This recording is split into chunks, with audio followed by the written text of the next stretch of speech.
Ladies and gentlemen, the President of the United States and Mrs. Trump, accompanied by Judge Amy Coney Barrett and family.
Thank you very much. Thank you.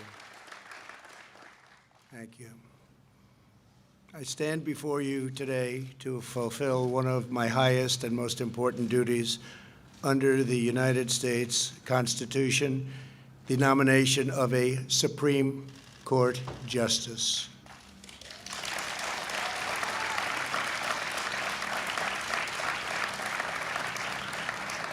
This is my third such nomination, after Justice Gorsuch and Justice Kavanaugh, and it is a very proud moment indeed. Over the past week, our nation has mourned the loss of a true American legend. Justice Ruth Bader Ginsburg was a legal giant and a pioneer for women. Her extraordinary life and legacy will inspire Americans for generations to come. Now we gather in the Rose Garden to continue our never-ending task of ensuring equal justice and preserving the impartial rule of law. Today it is my honor to nominate one of our nation's most brilliant and gifted legal minds to the Supreme Court. She is a woman of unparalleled achievement, towering intellect, sterling credentials, and unyielding loyalty to the Constitution, Judge Amy Coney Barrett.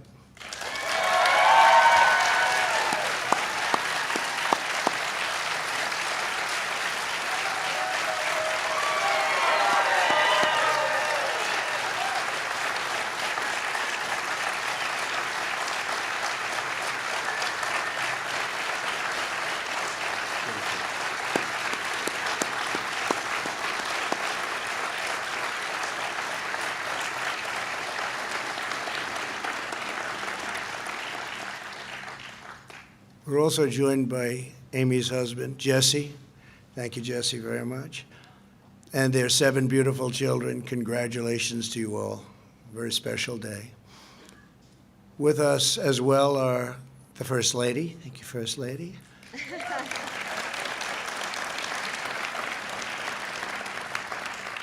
Along with Vice President Mike Pence and his amazing wife, Karen. Thank you very much, Mike.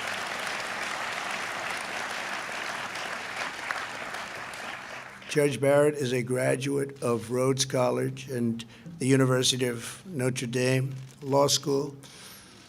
At Notre Dame, she earned a full academic scholarship, served as the executive editor of the Law Review, graduated first in her class, and received the law school's award for the best record of scholarship and achievement. Upon graduation, she became a clerk for Judge Lawrence Silberman on the U.S. Court of Appeals for the District of Columbia. Amy then received one of the highest honors a young lawyer could have, serving as a clerk on the Supreme Court for Justice Antonin Scalia. a highly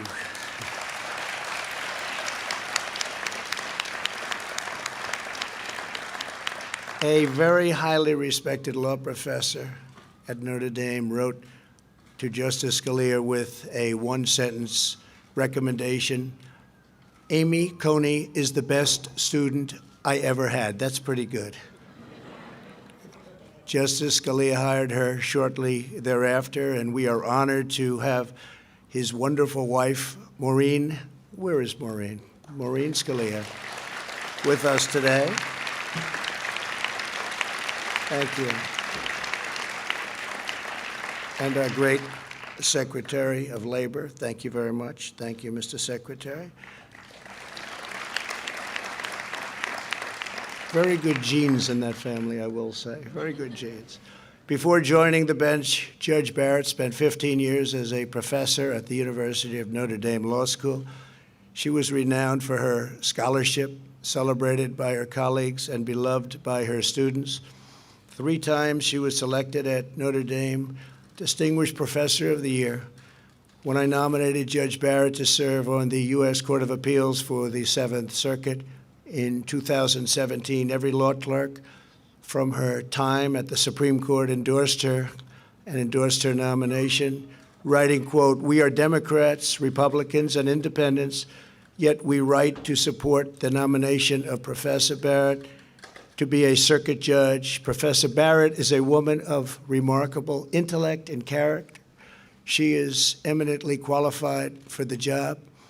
And I can tell you, I did that too. I looked and I studied, and you are very eminently qualified for this job. You are going to be fantastic. Thank you. Really fantastic.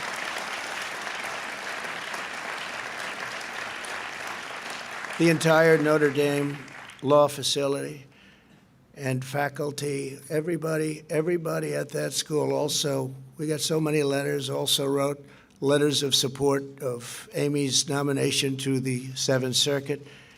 They wrote, in effect, despite our differences, we unanimously agree that our constitutional system depends upon an independent judiciary staffed by talented people, devoted to the fair and impartial administration of the rule of law, and we unanimously agree that Amy is such a person. For the last 3 years, Judge Barrett has served with immense distinction on the federal bench. Amy is more than a stellar scholar and judge. She's also a profoundly devoted mother. Her family is a core part of who Amy is. She opened her home and her heart and adopted 2 beautiful children from Haiti. Her incredible bond with her youngest child, a son with Down syndrome, is a true inspiration. If confirmed, Justice Barrett will make history as the first mother of school-age children ever to serve on the U.S. Supreme Court. That's good.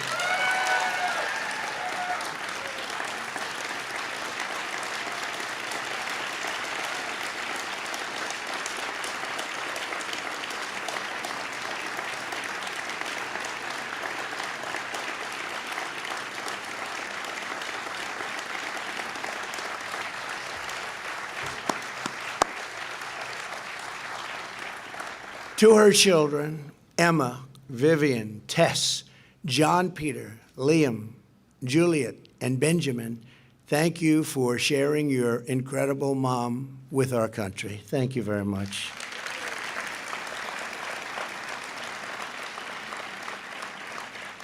Amy Coney Barrett will decide cases based on the text of the Constitution as written. As Amy has said, being a judge takes courage.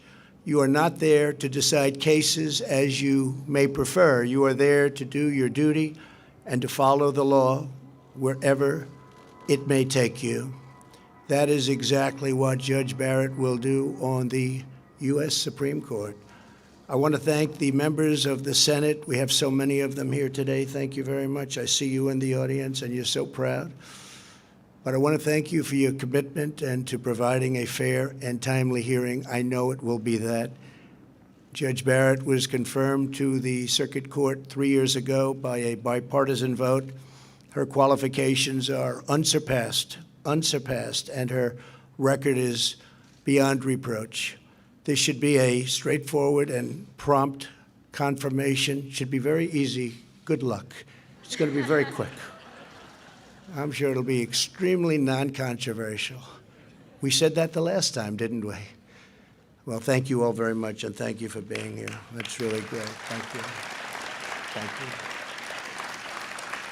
I further urge all members of the other side of the aisle to provide Judge Barrett with the respectful and dignified hearing that she deserves, and frankly, that our country deserves. I urge lawmakers and members of the media to refrain from personal or partisan attacks, and the stakes for our country are incredibly high. Rulings that the Supreme Court will issue in the coming years will decide the survival of our Second Amendment, our religious liberty, our public safety, and so much more. To maintain security, liberty, and prosperity, we must preserve our priceless heritage of a nation of laws, and there is no one better to do that than Amy Coney Barrett. Law and order is the foundation of the American system of justice. No matter the issue, no matter the case before her, I am supremely confident that Judge Barrett will issue rulings based solely upon a fair reading of the law. She will defend the sacred principle of equal justice for citizens of every race, color, religion, and creed. Congratulations again to Judge Barrett. I know that you will make our country very, very proud.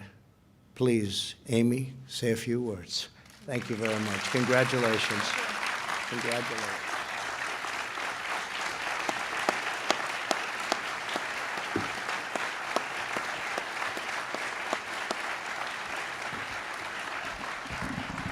Thank you.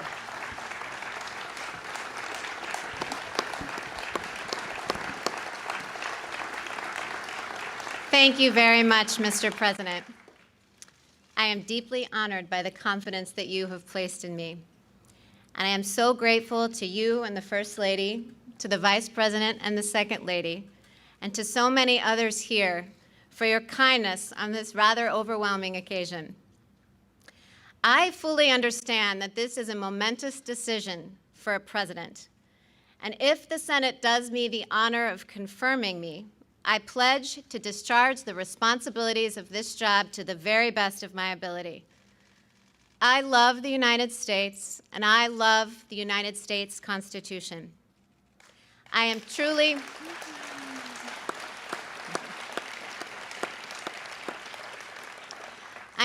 humbled by the prospect of serving on the Supreme Court.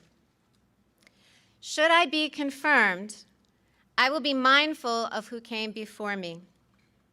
The flag of the United States is still flying at half-staff in memory of Justice Ruth Bader Ginsburg to mark the end of a great American life.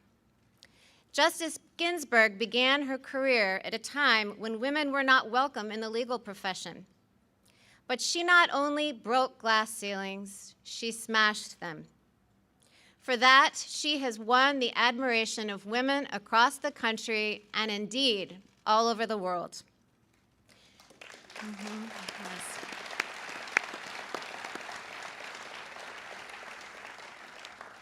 She was a woman of enormous talent and consequence, and her life of public service serves as an example to us all.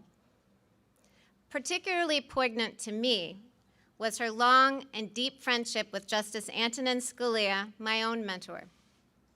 Justices Scalia and Ginsburg disagreed fiercely in print without rancor in person. Their ability to maintain a warm and rich friendship, despite their differences, even inspired an opera. These two great Americans demonstrated that arguments, even about matters of great consequence, need not destroy affection.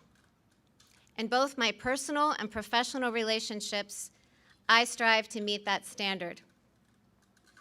I was lucky enough to clerk for Justice Scalia, and given his incalculable influence on my life, I am very moved to have members of the Scalia family here today, including his dear wife, Maureen.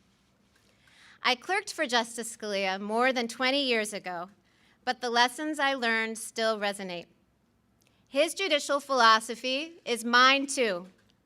A judge must apply the law as written.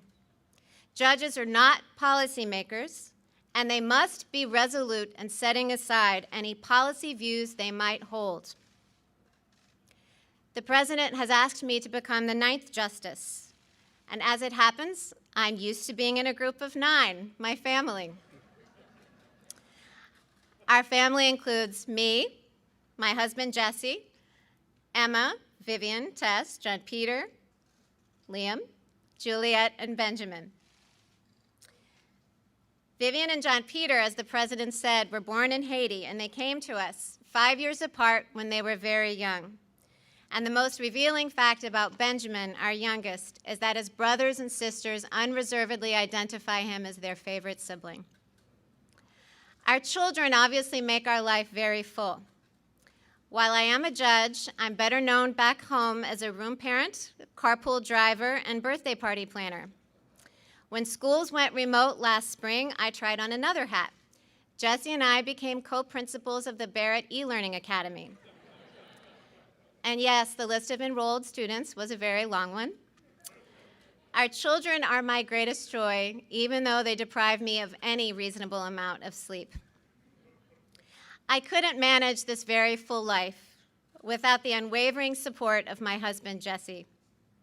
At the start of our marriage, I imagined that we would run our household as partners. As it has turned out, Jesse does far more than his share of the work. To my chagrin, I learned at dinner recently that my children consider him to be the better cook. For 21 years, Jesse has asked me every single morning what he can do for me that day. And though I almost always say nothing, he still finds ways to take things off my plate. And that's not because he has a lot of free time. He has a busy law practice. It's because he is a superb and generous husband, and I am very fortunate. Jesse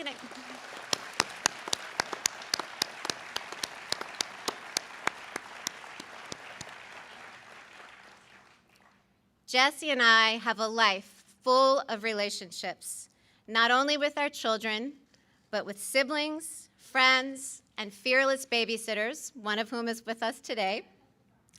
I am particularly grateful to my parents, Mike and Linda Coney. I have spent the bulk of my adulthood as a Midwesterner, but I grew up in their New Orleans home. And as my brother and sisters can also attest, Mom and Dad's generosity extends not only to us, but to more people than any of us could count. They are an inspiration. It is important at a moment like this to acknowledge family and friends. But this evening, I also want to acknowledge you, my fellow Americans. The President has nominated me to serve on the United States Supreme Court, and that institution belongs to all of us. If confirmed, I would not assume that role for the sake of those in my own circle, and certainly not for my own sake. I would assume this role to serve you. I would discharge the judicial oath, which requires me to administer justice without respect to persons, do equal right to the poor and rich, and faithfully and impartially discharge my duties under the United States Constitution. I have no illusions that the road ahead of me will be easy, either for the short term or the long haul. I never imagined that I would find myself in this position. But now that I am, I assure you that I will meet the challenge with both humility and courage. Members of the United States Senate, I look forward to working with you during the confirmation process, and I will do my very best to demonstrate that I am worthy of your support. Thank you.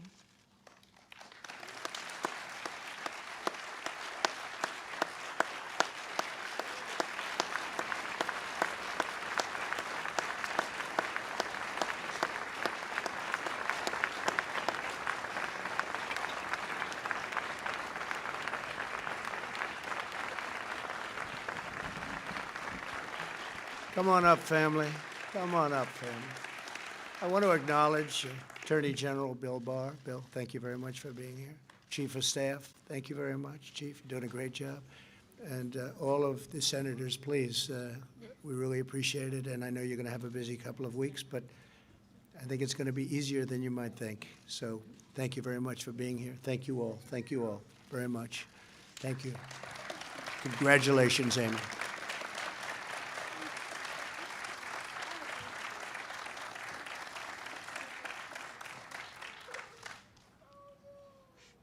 I have found, without doubt, such a person.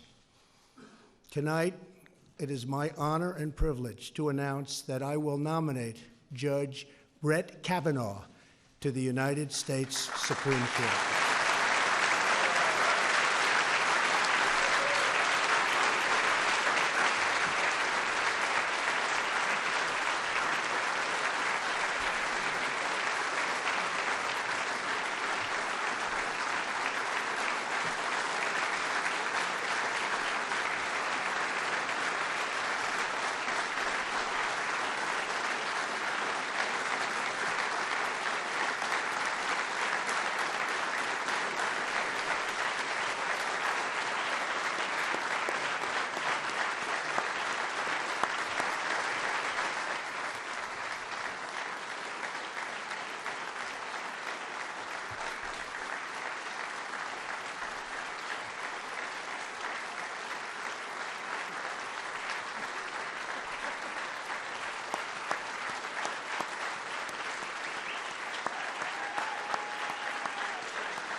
I know the people in this room very well. They do not stand and give applause like that very often, so they have some respect. And Brett's wife, Ashley, and their two daughters, Margaret and Liza, have joined us on the podium, and thank you and congratulations to you as a family. Thank you. Thank you. Judge Kavanaugh has impeccable credentials, unsurpassed qualifications, and a proven commitment to equal justice under the law. A graduate of Yale College and Yale Law School, Judge Kavanaugh currently teaches at Harvard, Yale, and Georgetown. Throughout legal circles, he is considered a judge's judge, a true thought leader among his peers. He is a brilliant jurist with a clear and effective writing style, universally regarded as one of the finest and sharpest legal minds of our time. And just like Justice Gorsuch, he excelled as a clerk for Justice Kennedy. That's great. Thank you. Yeah.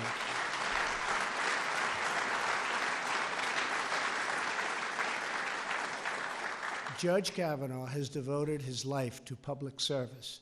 For the last 12 years, he has served as a judge on the D.C. Circuit Court of Appeals with great distinction, authoring over 300 opinions which have been widely admired for their skill, insight, and rigorous adherence to the law. Among those opinions are more than a dozen that the Supreme Court has adopted as the law of the land. Beyond his great renown as a judge, he is active in his community.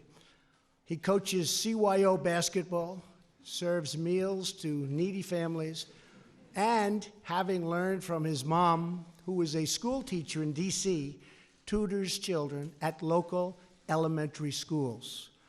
There is no one in America more qualified for this position, and no one more deserving.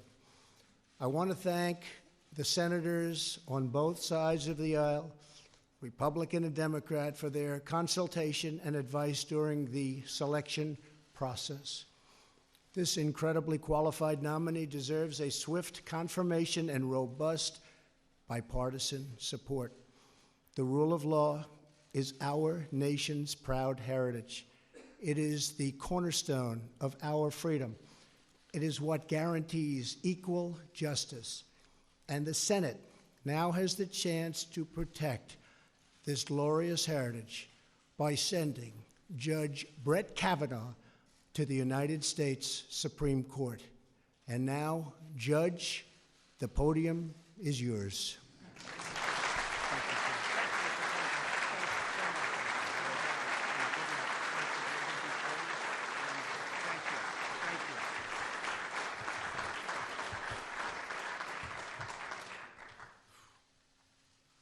Mr. President, thank you. Throughout this process, I have witnessed firsthand your appreciation for the vital role of the American judiciary. No president has ever consulted more widely or talked with more people from more backgrounds to seek input about a Supreme Court nomination. Mr. President, I am grateful to you, and I'm humbled by your confidence in me. Thank you. 30 years ago, President Reagan nominated Anthony Kennedy to the Supreme Court. The framers established that the Constitution is designed to secure the blessings of liberty. Justice Kennedy devoted his career to securing liberty. I am deeply honored to be nominated to fill his seat on the Supreme Court.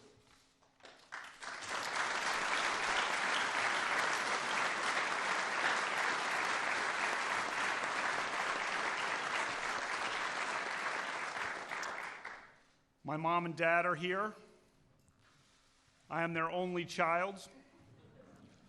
When people ask what it's like to be an only child, I say, it depends on who your parents are. I was lucky. My mom was a teacher. In the 1960s and 70s, she taught history at two largely African-American public high schools in Washington, D.C., McKinley Tech and H.D. Woodson. Her example taught me the importance of equality for all Americans. My mom was a trailblazer. When I was 10, she went to law school and became a prosecutor. My introduction to law came at our dinner table when she practiced her closing arguments. Her trademark line was, "Use your common sense. What rings true? What rings false?" That's good advice for a juror and for a son. One of the few women prosecutors of that time, she overcame barriers and became a trial judge. The president introduced me tonight as Judge Kavanaugh, but to me, that title always belonged to my mom. My dad went to law school at night while working full-time. He has an unparalleled work ethic and has passed down to me his passion for playing and watching sports. I love him dearly. The motto of my Jesuit high school was men for others. I've tried to live that creed. I've spent my career in public service from the executive branch and the White House to the U.S. Court of Appeals for the D.C. Circuit. I've served with 17 other judges, each of them a colleague and a friend. My judicial philosophy is straightforward. A judge must be independent and must interpret the law, not make the law. A judge must interpret statutes as written, and a judge must interpret the Constitution as written, informed by history and tradition and precedent. For the past 11 years, I've taught hundreds of students, primarily at Harvard Law School. I teach that the Constitution's separation of powers protects individual liberty. And I remain grateful to the dean who hired me, Justice Elena Kagan. As a judge, I hire 4 law clerks each year. I look for the best. My law clerks come from diverse backgrounds and points of view. I am proud that a majority of my law clerks have been women. I am part of the vibrant Catholic community in the D.C. area. The members of that community disagree about many things, but we are united by a commitment to serve. Father John Ensler is here. 40 years ago, I was an altar boy for Father John. These days, I help him serve meals to the homeless at Catholic Charities. I have two spirited daughters, Margaret and Liza. Margaret loves sports, and she loves to read. Liza loves sports, and she loves to talk.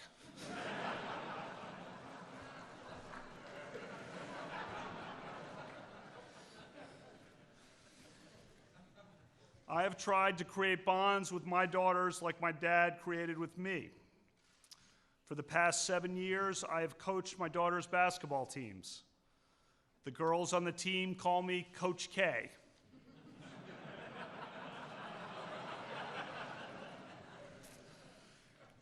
I am proud of our Blessed Sacrament team that just won the city championship.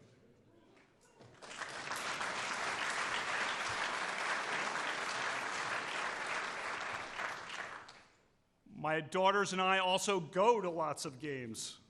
Our favorite memory was going to the historic Notre Dame-UConn women's basketball game at this year's Final Four. Unforgettable. My wife, Ashley, is a West Texan, a graduate of Abilene Cooper Public High School and the University of Texas. She is now the town manager of our community. We met in 2001 when we both worked in the White House. Our first date was on September 10th, 2001. The next morning, I was a few steps behind her as the Secret Service shouted at all of us to sprint out the front gates of the White House because there was an inbound plane. In the difficult weeks that followed, Ashley was a source of strength for President Bush and for everyone in this building. Through bad days and so many better days since then, she has been a great wife and an inspiring mom. I thank God every day for my family.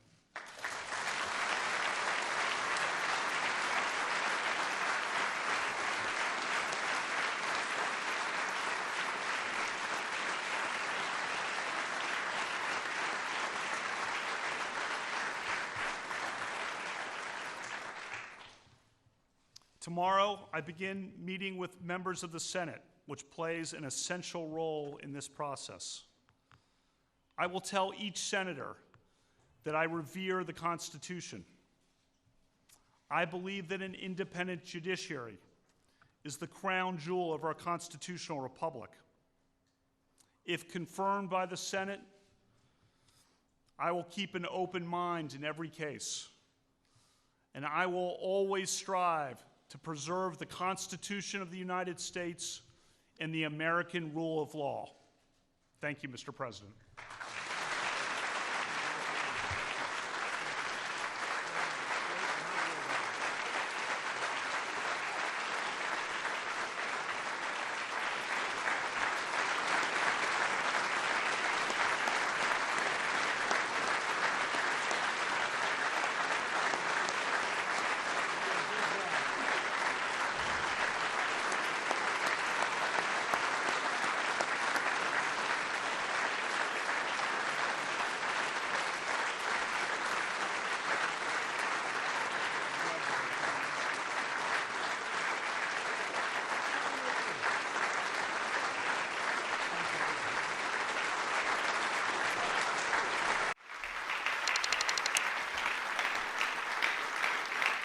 Thank you.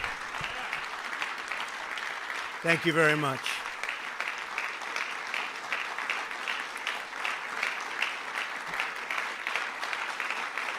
Thank you. Thank you very much, ladies and gentlemen. When Justice Scalia passed away suddenly last February, I made a promise to the American people.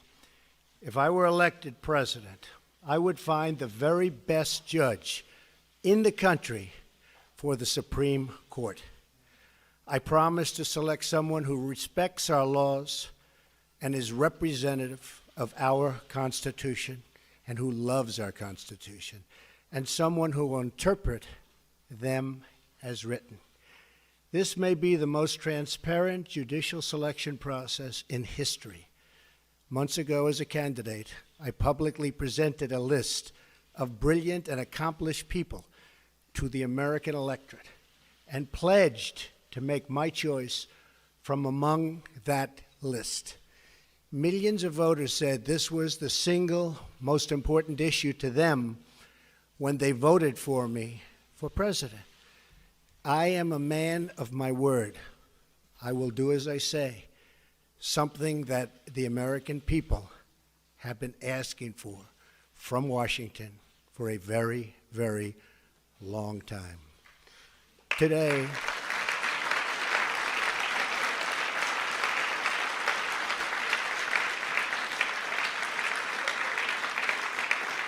thank you.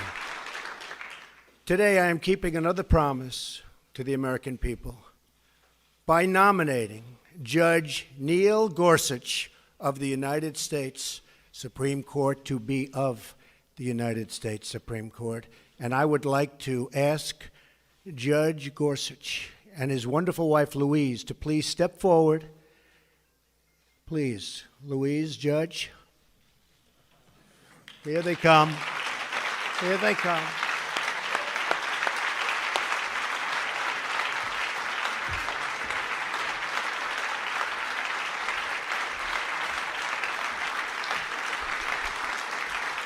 So was that a surprise? Was it?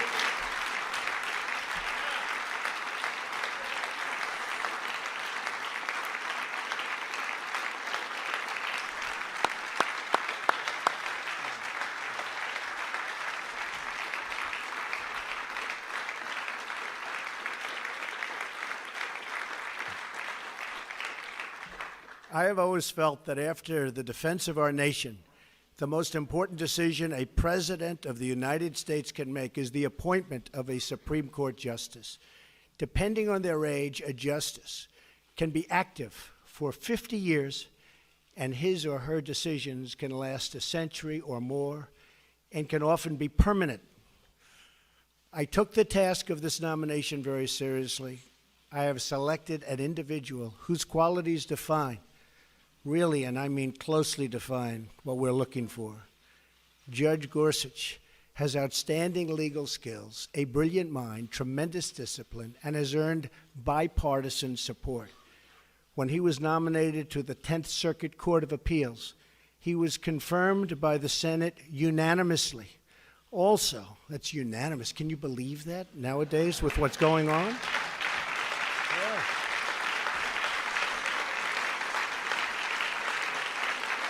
Does that happen anymore? Does it happen? I think it's going to happen, maybe again.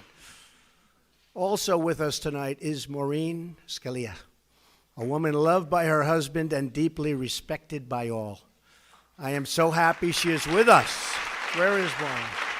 Please stand up. Thank you, Maureen.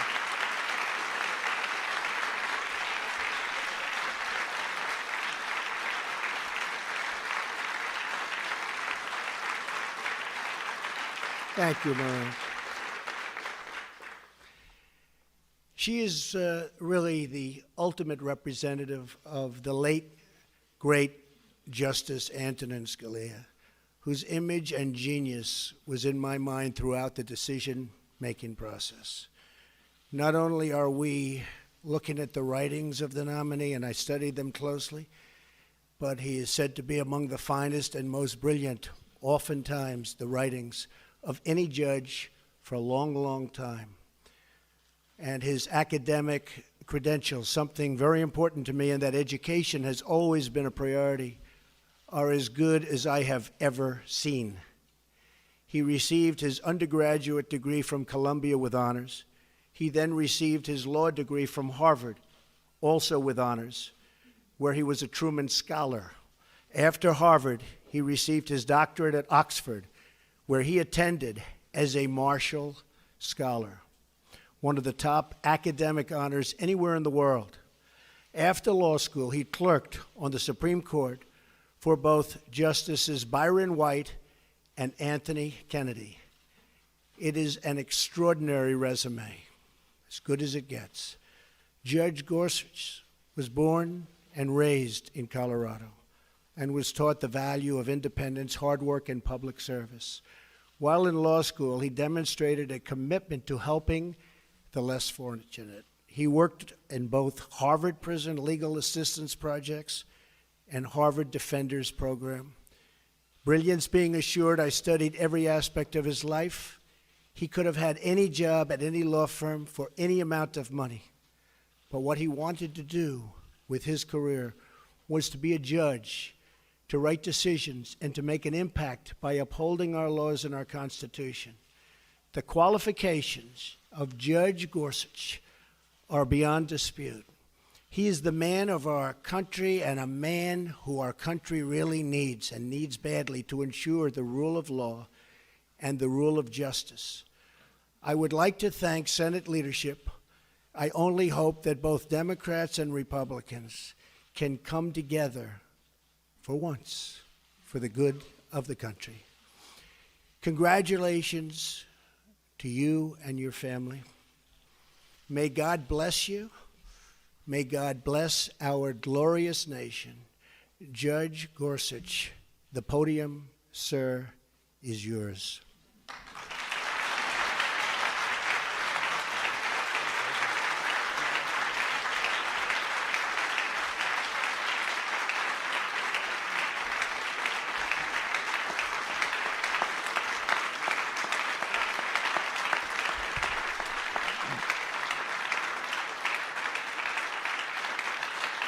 Thank you. Thank you. Mr. President, thank you very much. Mr. President, Mr. Vice President, you and your team have shown me great courtesy in this process, and you've entrusted me with a most solemn assignment. Standing here in a house of history and acutely aware of my own imperfections, I pledge that if I am confirmed, I will do all my powers permit to be a faithful servant of the Constitution and laws of this great country. For the last decade, I've worked as a federal judge in a court that spans 6 western states, serving about 20% of the continental United States and about 18 million people. The men and women I've worked with at every level in our circuit are an inspiration to me. I've watched them fearlessly tending to the rule of law, enforcing the promises of our Constitution, and living out daily their judicial oaths to administer justice equally to rich and poor alike, following the law as they find it and without respect to their personal political beliefs. I think of them tonight. Of course, the Supreme Court's work is vital not just to a region of the country, but to the whole, vital to the protection of the people's liberties under law and to the continuity of our Constitution, the greatest charter of human liberty the world has ever known. The towering judges that have served in this particular seat of the Supreme Court, including Antonin Scalia and Robert Jackson, are much in my mind at this moment. Justice Scalia was a lion of the law. Agree or disagree with him, all of his colleagues on the bench cherished his wisdom and his humor. And like them, I miss him. I began my legal career working for Byron White, the last Coloradan to serve on the Supreme Court, and the only justice to lead the NFL in rushing. He was one of the smartest and most courageous men I've ever known. When Justice White retired, he gave me the chance to work for Justice Kennedy as well. Justice Kennedy was incredibly welcoming and gracious. And like Justice White, he taught me so much. I am forever grateful. And if you've ever met Judge David Sentel, you'll know just how lucky I was to land a clerkship with him right out of school. Thank you. These judges brought me up in the law. Truly, I would not be here without them. Today is as much their day as it is mine. In the balance of my professional life, I've had the privilege of working as a practicing lawyer and teacher. I've enjoyed wonderful colleagues whose support means so much to me at this moment, as it has year in and year out. Practicing in the trial work trenches of the law, I saw too that when we judges don our robes, it doesn't make us any smarter, but it does serve as a reminder of what's expected of us. Impartiality and independence, collegiality and courage. As this process now moves to the Senate, I look forward to speaking with members from both sides of the aisle, to answering their questions and to hearing their concerns. I consider the United States Senate the greatest deliberative body in the world, and I respect the important role the Constitution affords it in the confirmation of our judges. I respect, too, the fact that in our legal order, it is for Congress and not the courts to write new laws. It is the role of judges to apply, not alter, the work of the people's representatives. A judge who likes every outcome he reaches is very likely a bad judge, stretching for results he prefers rather than those the law demands. I am so thankful tonight for my family, my friends, and my faith. These are the things that keep me grounded at life's peaks and that sustain me in its valleys.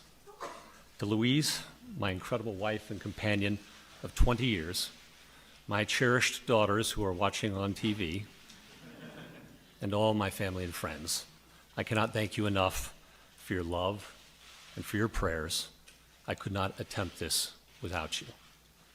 Mr. President, I am honored and I am humbled. Thank you very much.